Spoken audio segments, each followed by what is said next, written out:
Hari-hari ada je orang tanya, apa tu V Kongsi? Kita duduk nak sembang. So, biar I tunjuk korang apa tu V Kongsi. V Kongsi adalah satu platform yang buat perkongsian di antara semua community. Perkongsian tu adalah untuk perubatan, perawatan, untuk masuk klinik ataupun masuk dekat hospital. Kalau contoh bulan lepas, kita ada 2,214 orang yang aktif dan total yang claim tu adalah 102,000. Okay, 102,000.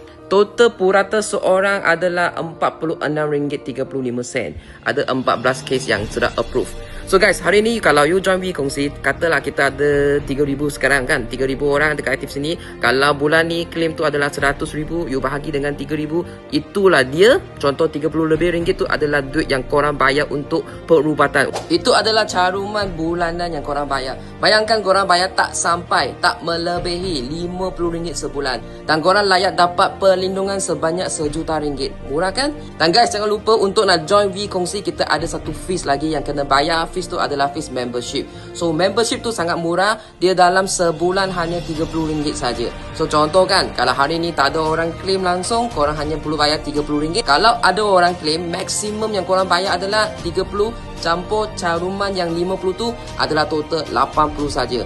Bayangkan 30 sampai RM80 sebulan, korang dapat RM1,000,000. Best ke tak best? Kalau berminat, boleh komen dengan sini, nanti saya bantu.